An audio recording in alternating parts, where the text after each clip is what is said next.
إن الحمد لله نحمده ونستعينه ونستغفره ونعوذ بالله تعالى من شرور أنفسنا ومن سيئات أعمالنا من يهده الله فلا مضل له ومن يضلله فلا هادي له أشهد أن لا إله إلا الله وحده لا شريك له وأشهد أن محمدا عبده ورسوله اللهم صل وسلم على سيدنا محمد وعلى آله وصحبه أجمعين أما بعد فيا أيها المسلمون اتقوا الله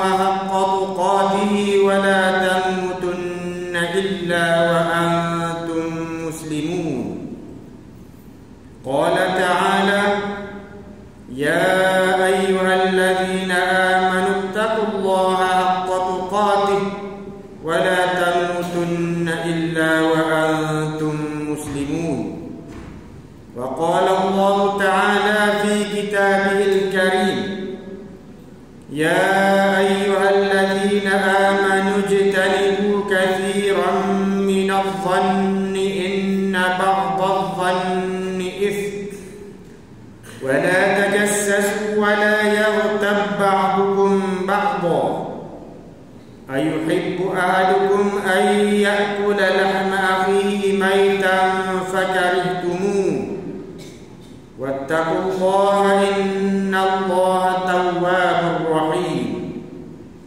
Artinya, wahai orang-orang yang beriman, jauhilah kebanyakan dari prasangka kecurigaan, kerana sebahagian dari prasangka itu berdosa.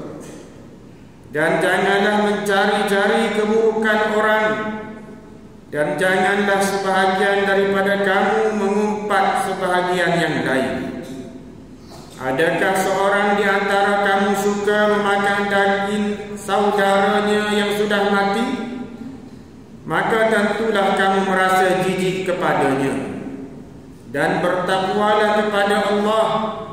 Sesungguhnya Allah Maha Penerima Taubat lagi Maha Penyayang. Surah Al-Hujurat ayat 12. Ikhwanul muslimin, pada hari Jumaat yang penuh barakah ini, saya ingin berpesan kepada diri saya dan saudara-saudara jamaah sekalian. Marilah kita bersungguh-sungguh bertakwa kepada Allah, yakni dengan mentaati perintah-perintah Allah dan meninggalkan segala perkara-perkara yang dilarangnya.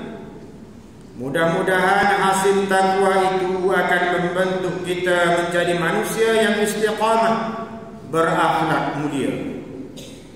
Ikhwanul muslimin, khutbah hari ini ingin menarik perhatian saudara-saudara sekalian mengenai perbuatan berdosa yang mudah berlaku dalam masyarakat dan menarik minat manusia untuk turut serta berkongsi dosa itu, walaupun perbuatan tersebut amat keji. Dosa tersebut ialah perbuatan mengumpat, yaitu ghibah. Firman Allah yang baru dibaca dalam muqaddimah khutbah ini, Allah Subhanahu wa taala mengingatkan kita bahawa dosa mengumpat diumpamakan seperti memakan atau meratah daging mayat saudara kita yang telah meninggal dunia. Ikhwanul muslimin, secara ringkasnya, perbuatan mengumpat berarti membicarakan perihal keburukan orang lain, walaupun perkara itu benar. Sesungguhnya jika perkara yang disebarkan itu tidak benar, maka ia dianggap sebagai fitnah pula. Rasulullah sallallahu alaihi wasallam bersabda, atadruna mal ghibah? Qalu Allahu wa rasuluhu a'lam. Qala dzikruka akhaka bima yakrah. Qila afara'aita in kana fi akhi ma aqul? Qala in kana fihi ma taqulu faqad agtabta wa in lam yakun fihi faqad bahatta. Rawahul Bukhari wa Muslim. Maksudnya Rasulullah sallallahu alaihi wasallam bertanya kepada sahabat, tahukah kamu apakah perbuatan mengumpat itu? Para sahabat menjawab, Allah dan Rasulnya lebih tahu. Kemudian Rasulullah sallallahu alaihi wasallam bersabda, mengumpat itu adalah membicarakan ke atas seseorang mengenai sesuatu yang tidak dia sukai. Kemudian seorang sahabat bertanya, ya Rasulullah, apa pula pendapat Tuan apabila orang yang saya bicarakan itu memang benar dia melakukannya? Rasulullah sallallahu alaihi wasallam menjawab, apabila benar apa yang kamu bicarakan ada pada orang itu, maka berarti kamu telah mengumpatnya. Dan jika perkara yang dibicarakan itu tidak ada padanya, maka berarti kamu telah membuat fitnah terhadapnya. Ingatlah, apa yang menjadi tanda tanya besar dalam fikiran kita mengenai perbuatan mengumpat ini ialah kenapa Allah Subhanahu wa taala menyamakan perbuatan mengumpat itu sama seperti makan mayat manusia daripada saudara kita. Dalam Islam, perbuatan makan bangkai binatang darat atau udara sudah dianggap keji, apatah lagi terdapat manusia tergamak makan bangkai manusia. Demikianlah betapa keji akhlak manusia yang melakukan dosa perbuatan mengumpat ini. Menurut Imam Al-Qurtubi dalam tafsirnya menjelaskan, Allah menyamakan mengumpat seperti makan bangkai manusia kerana perbuatan itu amat keji, seperti mengoyak kehormatan dan harga diri orang lain. Dan mangsa umpatan tidak boleh membuat apa-apa lagi untuk mempertahankan segala umpatan dan aib yang telah tersebar. Kerana itu, Islam mengharamkan perbuatan mengumpat ini kerana ia dosa besar. Begitu juga haram menyebar dan mendengarnya kerana ia boleh membawa kemudaratan yang besar kepada masyarakat. Kemudaratan itu ialah mendedahkan akhlak buruk si pengumpat kerana menimbulkan aib kepada seseorang, menimbulkan pecah belah, memutuskan tali persaudaraan silaturahim, hasud menghasut, permusuhan agama, permusuhan kaum, dan meningkatkan perasaan prasangka buruk.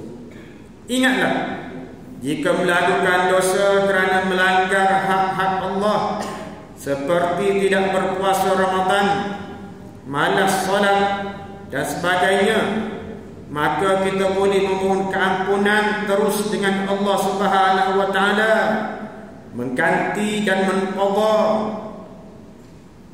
dan bertaubat nasuha.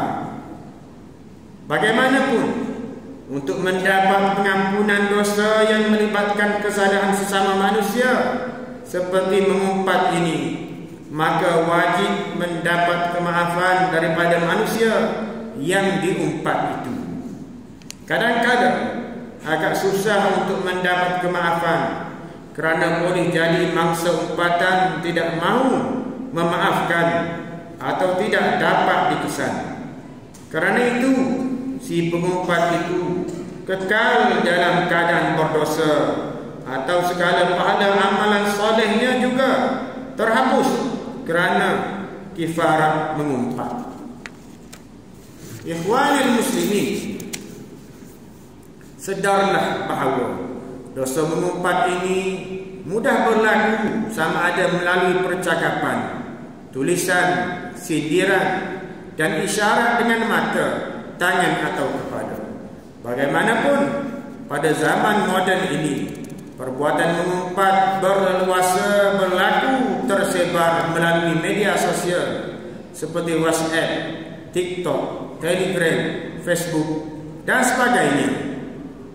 Kadang-kadang kita tidak sedar, terlanjur atau tidak sengaja membicarakan keburukan seseorang.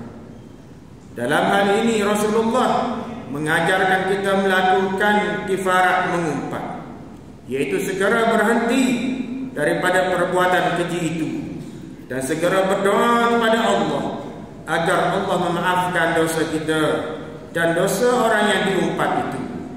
Rasulullah sallallahu alaihi wasallam bersabda, "Inna min kaffaratil ghibah an tastaghfira liman ightabta, taqul Allahumma ighfir lana wa lahu." Rawahu Baihaqi. Maksudnya, sesungguhnya sebagai kifarat perbuatan mengumpat itu adalah kamu mendoakan ampunan atas orang yang kamu mengumpat itu dengan ucapan doa, "Ya Allah, ampunkan dosa kami dan dosa orang yang telah kami umpat terhadapnya." Bagaimanapun, Islam membenarkan perbuatan mengumpat ini dalam keadaan berikut, yaitu apabila membuat aduan kepada pihak berkuasa tentang kejahatan seseorang. Yang kedua, menasihatkan kepada seseorang yang jahat melalui orang tengah supaya mengubah akhlak dan kembali ke pangkal jalan. Yang ketiga, meminta fatwa terhadap sesuatu kejahatan yang dilakukan seseorang. Yang keempat, menceritakan perihal seseorang yang melakukan dosa terang-terangan supaya menjadi iktibar kepada masyarakat. Yang kelima, memberi nasihat kepada kaum muslimin mengambil ilmu daripada pakar dalam sesuatu ilmu, bukan daripada seseorang yang sesat. Ikhwanil muslimin, akhir sekali, khutbah ini ingin menasihatkan para jamaah sekalian, perbaikilah prestasi akhlak kita. Salah satunya dengan cara menjauhi perbuatan mengumpat, buruk sangka dan mencari kesalahan orang lain. Islam mengajar kita bahawa sebaik-baik percakapan atau perbuatan ialah digunakan untuk berdakwah, berusaha melakukan kebaikan dan memperbanyak amal soleh, kerana ia akan dijadikan contoh teladan terbaik kepada masyarakat. Allah berfirman, "Wa man ahsanu qawlan mimman da'a ila Allah wa 'amila shalihan wa qala innani minal muslimin." Artinya, siapakah yang lebih baik perkataan daripada orang yang berdakwah kepada Allah, mengerjakan amal soleh dan berkata, "Sesungguhnya aku termasuk orang yang menyerah diri." Surah Fussilat ayat 33. Ikhwanil muslimin, akhirnya marilah kita berdoa kepada Allah Subhanahu wa taala agar menyelamatkan kita semua daripada segala wabak penyakit dan bala bencana. Perbanyakkanlah melakukan amal soleh dan menghindari segala perkara yang membawa kemurkaan Allah Subhanahu wa taala. Ingatlah bahawa mengambil rishwat dan salah guna kuasa, mengambil bahan-bahan yang memabukkan dan salah guna dadah, serta segala perbuatan haram akan membawa kehinaan di dunia dan akhirat. Khatib juga ingin menegaskan bahawa di dalam harta kita terdapat hak orang lain yang perlu kita tunaikan, khususnya zakat. Justru salurkanlah infak anda, sama ada zakat ataupun wakaf, kepada Majlis Agama Islam Kelantan selaku badan yang dipertanggungjawabkan untuk menguruskan zakat dan wakaf di negeri Kelantan. Pihak majlis juga memerlukan kerjasama semua pihak untuk menyalurkan maklumat golongan yang memerlukan sekiranya diketahui, agar mereka yang kurang bernasib baik akan mendapat pembelaan sewajarnya. Pada waktu ini, saudara-saudara kita di Palestin sedang ditindas, ditekan dan diperangi serta dibunuh. Justru marilah kita terus berdoa agar saudara-saudara kita di sana diberikan perlindungan, pertolongan dan keselamatan serta kemenangan. Pada masa yang sama, ulurkanlah pertolongan dan bantuan yang diperlukan bagi meringankan beban kesusahan dan penderitaan yang sedang mereka alami. Barakallahu li wa lakum bil Qur'anil azim wa nafa'ani wa iyyakum bima fihi min al-ayati wadh-dhikril hakim wa taqabbala minni wa minkum tilawatahu innahu huwas samiul alim. Aqulu qawli hadha wa astaghfirullahal azim li wa lakum wa lisa'iril muslimina wal muslimat wal mu'minina wal mu'minat al-ahya'i minhum wal amwat fastaghfiruhu innahu huwal ghafurur rahim.